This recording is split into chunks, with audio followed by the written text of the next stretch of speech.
जी, तो लोकसभा का इलेक्शन भी आ रहा है, तो उसके ख़यालात से आपका क्या कहना है कि आजकल सूरत हाल जम्मू कश्मीर में और लोकसभा इलेक्शन जो है हर जगह हो रहे हैं, और उसके साथ साथ अगर यूपी बिहार वगैरह की बात करें, वहाँ पर असेंबली यानी वहाँ के रीजनल पार्टीज के भी इलेक्शन है, तो यहाँ पर क्यों नहीं हुए? इसके पीछे क्या वजह है कि यहाँ पर साफ नहीं हुए? सूरत हाल तो यहाँ पर अच्छे हैं अगर देखा आ, जाए।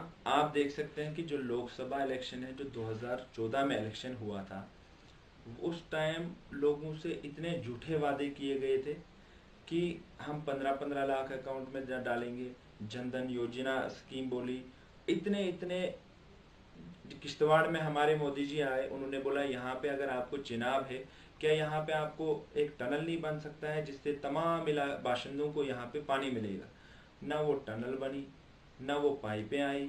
जो कांग्रेस ने ही सिक्किम में स्टार्ट की थी, उनकी फंडिंग भी उनने ये कटौती की। लोगों ने पूरा बदलाव जो देखा वो इन 5 सालों में देख लिया। उन्होंने 2004 से लेकर 14 तक का भी दौर देखा, सुनहरा दौर जो है वो जो कांग्रेस पार्टी ने इस देश को चलाया। उसके बाद 2014 के बाद भी 2019 तक उन्होंने देखा, जो कि सिर्फ झूठे वादों से पूरा आपके सामने आया है। उस टाइम झूठे वादों पे उन्होंने बहुत सारी सीटें ली थी। अब जो आने वाला इलेक्शन है, मैं ये आपको दावे से कहता हूं कि कांग्रेस पार्टी 200 के ऊपर ऊपर जो सीटें हैं वो ले लेगी। रही आपके दूसरे सवाल की बात कि असेंबली इलेक्शन यहाँ पे क्यों नहीं हो सकता है। असेंबली अगर आप देख सकते हैं कि रियासत जम्मू व कश्मीर में कुछ चंद माह पहले म्यूनिसिपल इलेक्शन हुआ। उस टाइम यहाँ पे सिक्योरिटी सूरत हाल साजगार थी। उसके बाद पंचायत इलेक्शन अभी दिसंबर नवंबर के महीने में हुआ। उस टाइम सिक्योरिटी बिल्कुल कोई उतनी टेंशन नहीं थी, गवर्नमेंट के नॉलेज में बिल्कुल वो करवाना चाहते थे। अब एक महीने के अंदर अंदर क्या हो गया कि पार्लियामेंट इलेक्शन करवाना चाहते हैं, असेंबली नहीं करवाना चाहते हैं, क्योंकि इनके झूठे वादे लोगों के सामने आया है। लोग तंग आ चुके हैं। इन्होंने हर एजेंसी से रिपोर्ट लाई और उनने देखा कि बीजेपी यहाँ पे अपोजिशन में बैठने जा रही है, और इनको एक मोहरा यहाँ पे मिले हुए हैं गवर्नर साहब की शक्ल में। जो सेंट्रल गवर्नमेंट कहती है वो यहाँ पे इम्प्लीमेंट होता है गवर्नर के थ्रू। इस टाइम गवर्नर जो एडमिनिस्ट्रेशन है वो on the direction of central government, वही सारी स्कीमें वगैरह जो को डायरेक्शन देते हैं वही वो करते हैं। तो इनको बीजेपी को क्या जरूरत है कि हम यहाँ पे इलेक्शन कराएं? उनको तो ऑलरेडी उनका चीफ मिनिस्टर बना हुआ है। अगर इलेक्शन कराएंगे, उनको पता है बीजेपी का यहाँ इस बार खाता ही नहीं है इलेक्शन में, यहाँ पे कांग्रेस की हुकूमत आने वाली है, तो उस वजह से ये डेलिबरेटली जो है डिले कर रहे हैं। सर, अगर दूसरा सवाल पैदा होता है कि अगर यहाँ पर कोई भी आर्टिकल का वायलेशन करता है तो उसको भी खिलाफ वर्जी में आते हैं, लेकिन अगर कोई यहाँ पर आर्टिकल की ये एक शक्ल दी गई है कि यहाँ पर मुस्लिम ही चीफ मिनिस्टर बन सकता है, अगर हिंदू बन सकता है, क्या वो आर्टिकल का वायलेशन नहीं कर सकते हैं? इसके बारे में आपका क्या ख्याल है? नहीं नहीं, जो आर्टिकल हमारे constitution of Jammu and Kashmir में दर्ज है उसमें ये बेसिकली, जब यहाँ पे मुफ्ती साहब यहाँ चीफ मिनिस्टर बन रहे थे तो उस टाइम एक र्यूमर थी कि हाँ जी आर्टिकल में दर्ज है कि सिर्फ एक चीफ मिनिस्टर जो है मुस्लिम होना चाहिए। फिर हमने ये कॉन्स्टिट्यूशन जब पढ़ा, ये आर्टिकल्स पढ़े, वहाँ पे कहीं पे भी नहीं लिखा हुआ है कि चीफ मिनिस्टर जो है वो मुस्लिम ही होना जी।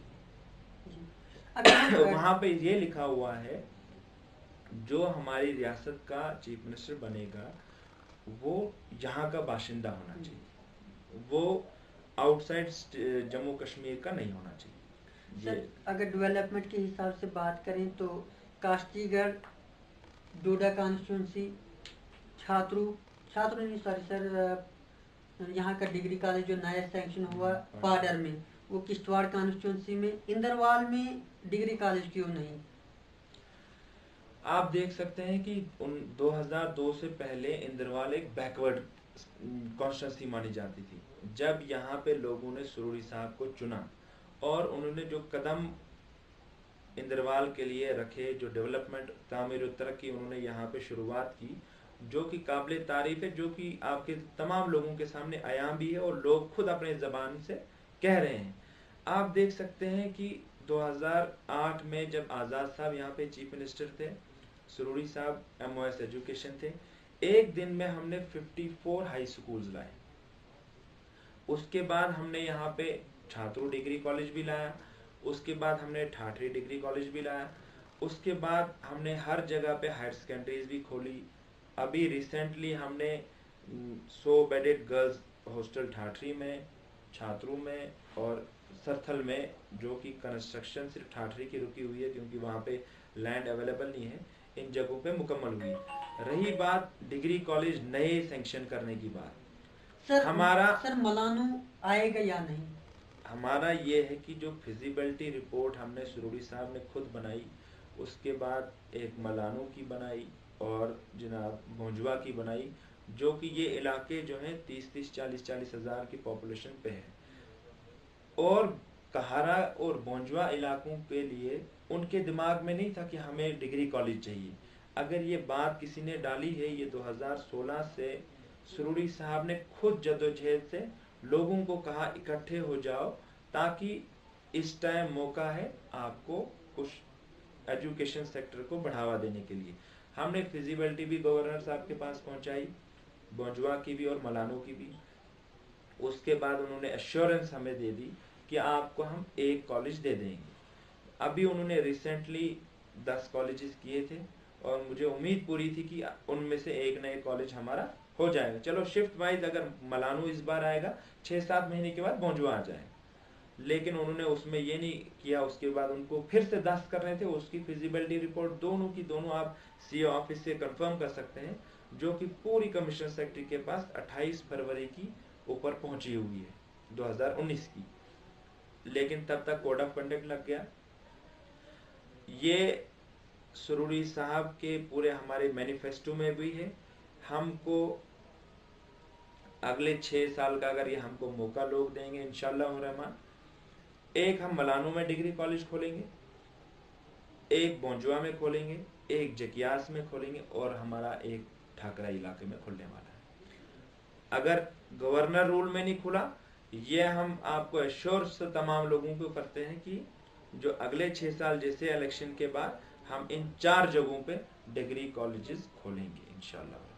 सर सड़क की भी खस्ता हालत है, तो गवर्नर इंतजामिया उस पर कोई एक्शन क्यों नहीं लेती है? किस रोड? यानी ठाठी किलहतरान है, टाटा रोड है, यानी यहाँ हमारी दूसरे कॉन्स्टिट्यूंसी के इनर जो भी रोड कनेक्टिविटी है काफ़ी खस्ता हालत है, उन पर गवर्नर इंतजामिया कोई सवाल क्यों नहीं उठाती है?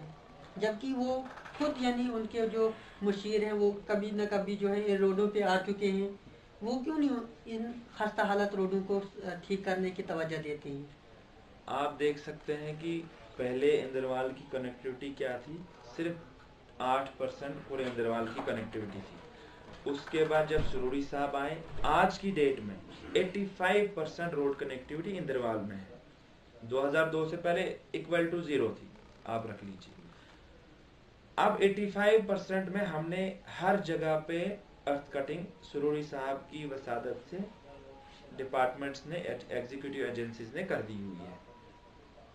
अब जो इनर लिंक रोड से, चाहे टांटा का हो, चाहे तरंकल हो, चाहे मलानो कहारा कैंचा बतौला हो आपके डिवीजन में, चाहे बटियार जकियास की रोड हो, ये तमाम रोडें जो है ये अलॉटेड ऑलरेडी ठेकेदार्स को है, कॉन्ट्रैक्टर्स को है। रही इसमें यह है कि एक समय आपको एश्योर करता हूँ, जो हमने कदम इंद्रवाल के लिए उठाए हैं, सिर्फ 1 साल के अंदर अंदर, 1 साल के अंदर अंदर इंदरवाल की एक भी रोड नहीं होगी बिना ब्लैक टॉप के, चाहे वो भोंजवा रोड हो, चाहे सुरूर रोड हो, चाहे केशवान कुड़िया रोड हो, चाहे सिगदी भाटा हो, हुरना दुर्बील हो, तमाम रोडें जितनी भी हैं इंदरवाल की लिंक रोड्स, वो तमाम रोड जो है उन पे ब्लैक टॉप 1-1.5 साल के अंदर अंदर काम उन पे जारी है, और जिन पे नहीं है उन पे 2-3 महीने के अंदर अंदर काम स्टार्ट हो रहा है और वो मुकम्मल हो जाएगा।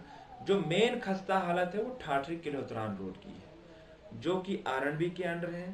इसको नेशनल हाईवे ने ये हैंड ओवर भी हो गई हुई है, DPR वो बना रहे हुए हैं पूरे नेशनल हाईवे के लिए, लेकिन जिला इंतजामिया और गवर्नर एडमिनिस्ट्रेशन टोटली फेल हो गई है। अब मैं परसों जब बाथरी का वाक़ा हो गया, मैं वहां गया, जितनी वो आप कह नहीं सकते हो कि वो नेशनल हाईवे है। अगर इस सेंट्रल गवर्नमेंट ने इसको नेशनल हाईवे का दर्जा दिया है, मैं वो कहता हूँ कि एक लिंक रोड है। लैंडस्लाइड्स हो, बाकी कहीं पे वॉलिंग की जरूरत हो, एडमिनिस्ट्रेशन को टस से मस नहीं है। वो सोए हुए हैं घरों में, उनको लोगों की परेशानी नजर नहीं आ रही है। आप देख सकते हैं कि इसी जो अभी जो बर्फबारी हुई, बारिशें इतनी हो गई, इनसे कितना नुकसान हो गया, कितने मकान डैमेजेस हो गए। लेकिन जो एसडीआरएफ का पैसा हर जिला इंतजामिया के पास मौजूद है, 4-4, 5-5 करोड़ रुपए, ये वो इकदाम नहीं उठा सकते हैं कि ये हर बंदे को 1-1 लाख रुपए जो आईएवाई की के तहत गवर्नमेंट ने सैंक्शन किया, वो उसके तहत लोगों को फराहम करें। सर अगर तो इसके बारे में, रोड के बारे में तो फिर बड़ी दूर की बात है। ये जब अगर लोगों को एक छोटा सा मकान डैमेज के वो पैसे नहीं दे सकते हैं, तो इसकी हम क्या तवक्का कर सकते हैं। सर अगर दूसरी बात जो है यहाँ पर मुस्लिम को दहशत गर्दाना यानी टेररिस्ट बताते हैं। हाल ही में न्यूजीलैंड में जो कल जुमा के रोज जो है एक वाक़ा पेश आया, उसको नेशनल जो है यानी कोई भी जो है टेररिस्ट नहीं कहती है, या कोई जो सरनकोट पुंछ के सेक्टर साइड में कहीं भर्ती के दौरान एक जवान से जो है ग्रेनेड बरामद किए गए, लेकिन उसको दहशतगर्द या टेररिस्ट क्यों नहीं कहते हैं? जब कोई मुसलमान को कोई पकड़ता है तो उसे दहशतगर्द क्यों कहते हैं? इस नजरिए से आपका क्या कहना है? देखो, अगर कोई मुसलमान करता है या हिंदू करता है या क्रिश्चियन कुछ ऐसे अटैक करते हैं, हमारे रसूल पाक सल्लल्लाहु अलैहि वसल्लम ने भी फरमाया है कि हमको किसी इंसान को दुख नहीं पहुंचाना है, तो मारने की तो बड़ी दूर की बात है। अगर हमको इस्लाम के नक्शो कदम पे चलना है तो हमें ऐसे वाक़ा नहीं करने।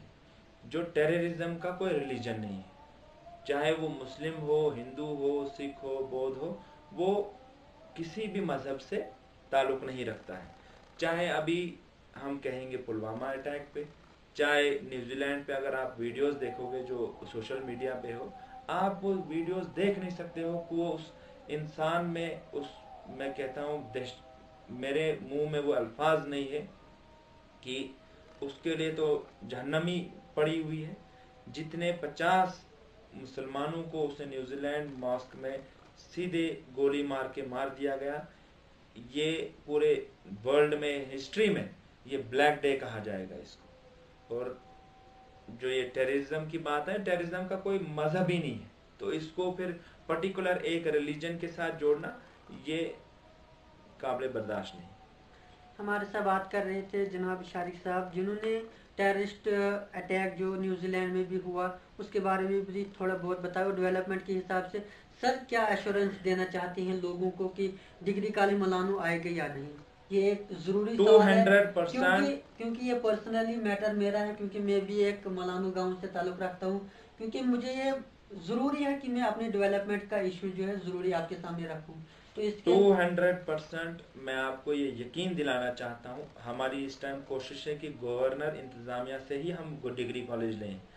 अगर वो फेल हो जाएंगे डिग्री कॉलेज मलानो को देने में, ये हम आपको एश्योर करते हैं कि जैसे हमारी हुकूमत बनेगी, जो बनेगी, ये 100 इसमें कोई कोताही नहीं है। क्योंकि लोग तंग आ चुके हैं पीछे जो इनने बीजेपी और पीडीपी का 5 साल जो इनमें राज देखा, तो उस दौरान हम डिग्री कॉलेज मलानो को देने जाएं इंशाल्लाह।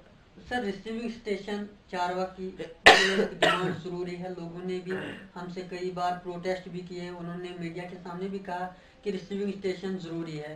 क्या गवर्नर इंतजामिया या डिस्ट्रिक्ट एडमिनिस्ट्रेशन इस पर कोई कदम क्यों नहीं उठा रही है? तो 2013 में जब सुरूरी साहब, आज़ाद साहब के पास जब वो यूनियन मिनिस्टर थे सेंट्रल गवर्नमेंट में, हम वहाँ पे सुरूरी साहब वहाँ पे गए कि सुरूरी साहब ने कहा उनको कि हम रोडों की खस्ता हालत भी दूर अपने लेवल पे यहाँ पे रियासत के स्टेट इंतजामिया से मिलकर हल कर सकते हैं, स्कूल्स के बारे में वगैरह। लेकिन जो हमारा ये एक पोल आता है बिजली का, ये 25,000 तक पहुँच जाता है हमारा साइड पर, और इसके लिए अगर हम सीडीएफ में से भी पैसा दे देंगे 50-50 लाख भी अगर देंगे हर प्लान में, फिर भी सिर्फ एक पंचायत भी नहीं, आधी 3 वार्ड जो है वो कवर हो जाएंगे। आप देख सकते हैं 83 पंचायतें हैं। फिर हमने इसका प्रपोजल जो है वो आजाद साहब के पास लिया। इसका नाम, एक स्कीम आ गई RGGY phase second, Rajiv Gandhi योजना।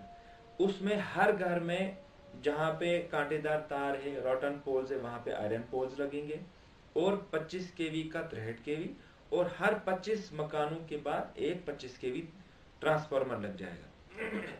फिर जैसे ही हुकूमत बदल गई, 104 करोड़ का ये प्रोजेक्ट था, जिसमें कि रिसीविंग स्टेशन बोंजवा भी था और कहरा भी था। जो ये प्रपोजल, पैसा जो है कमिश्नर सेक्रेटरी PDD के पास आया, लेकिन आप देख सकते हैं कि 4 साल गुजरने के बाद PDP BJP टोटल फेल हो गई।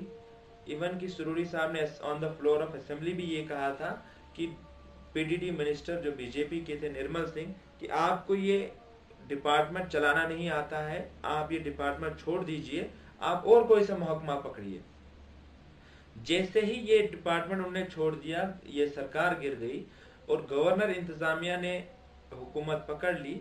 उन्होंने इसमें पोल्स, ट्रांसफार्मर भेजने स्टार्ट कर दिए, और अगले 6 महीने में इंदरवाल में कोई घर नहीं रहेगा जहां पे लकड़ी के पोल बदल देंगे लोहे के पोल से, और तार ट्रांसफार्मर लग जाएंगे।